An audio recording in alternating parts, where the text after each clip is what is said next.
Hello friends, hope you all are fine. हमने last क्या discuss किया था? फर्स्ट चैप्टर डिस्कस किया था अकाउंट्स का। आज हम क्या कर रहे हैं, अकाउंट्स में एक न्यू टॉपिक डिस्कस कर रहे हैं जिसका नाम है अकाउंटिंग इक्वेशंस। अब अकाउंटिंग इक्वेशन क्या होता है, इस चैप्टर को समझने से पहले आपको समझना पड़ेगा कुछ टर्म्स जो अकाउंटिंग में यूज़ होती हैं। वैसे तो बेसिक टर्म्स का जो है हमारे सिलेबस में चैप्टर इंक्लूड है, बट हम उसको एज अ चैप्टर नहीं करेंगे। उसको हम जब हमारे को जिस टर्म की रिक्वायरमेंट होगी या जब उसका मीनिंग हमें चाहिए होगा तब हम उसको साइड बाय साइड डिस्कस करते चलेंगे।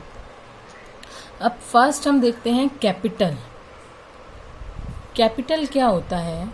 Capital is the amount invested by the owner or proprietor of the firm in the business।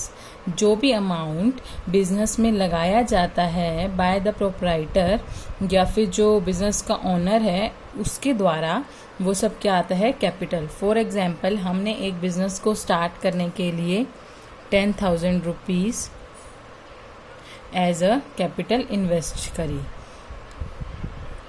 ये जो अमाउंट होगा, ये 10,000 रुपीज़ का जो सम है, ये कैपिटल कहा जाएगा।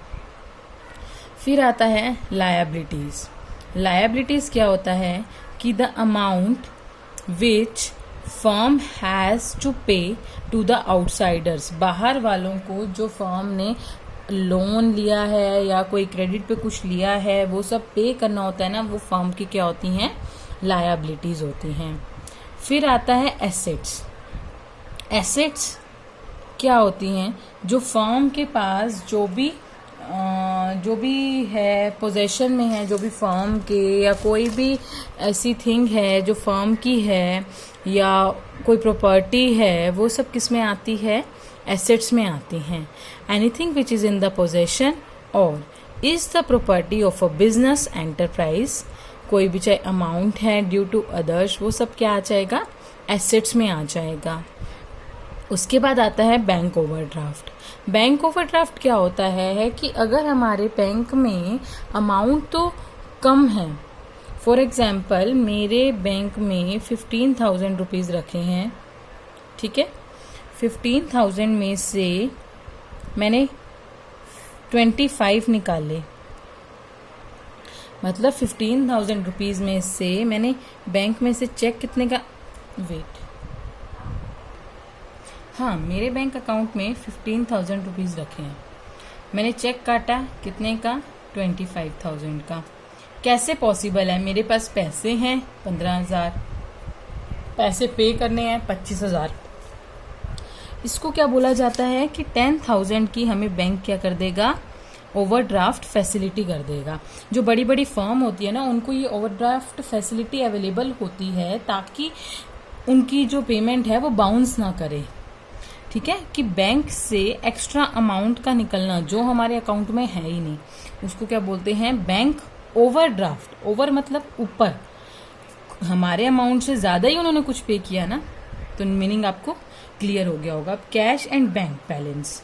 कैश एंड बैंक बैलेंस क्या होता है? जो भी हमारा कैश अमाउंट बिजनेस के पास पड़ा है, ये हमारी बिजनेस फर्म है, इसके पास फॉर एग्जांपल 50,000 कैश अमाउंट पड़ा है और बैंक में इसके रखे हैं 10,000, ठीक है। ये क्या हो गया?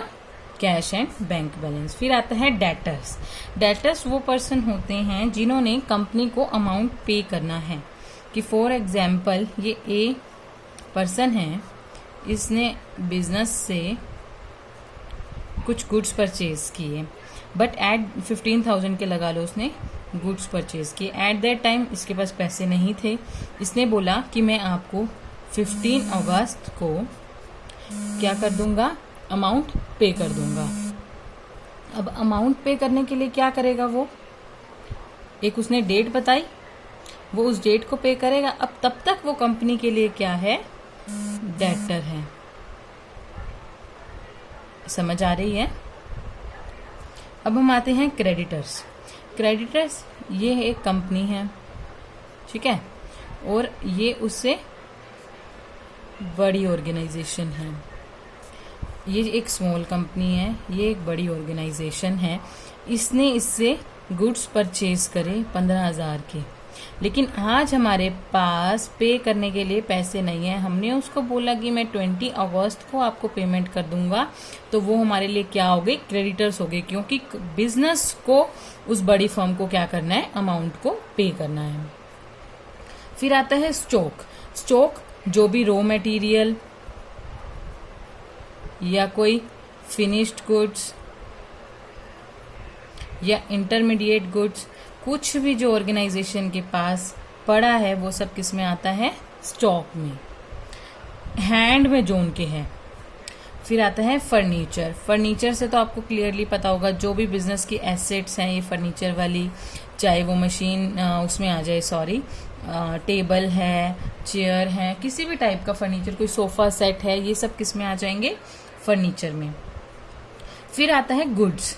गुड्स क्या होता है कि जो आइटम है, जो भी आइटम है जिसमें एक बिजनेस डील करता है गुड्स, उनको गुड्स बोलते हैं। फॉर एग्जाम्पल एक फर्म है जो किस में डील करती है, शूज में डील करती है, तो शूज उसके लिए क्या होगे, गुड्स होगे। अब गुड्स और स्टॉक में कंफ्यूज नहीं होना। स्टॉक एट प्रेजेंट हमारे पास कितने गुड्स पड़े हुए हैं उसको कहते हैं, और गुड्स उस प्रोडक्ट का नाम होता है। फिर आता है मशीनरी।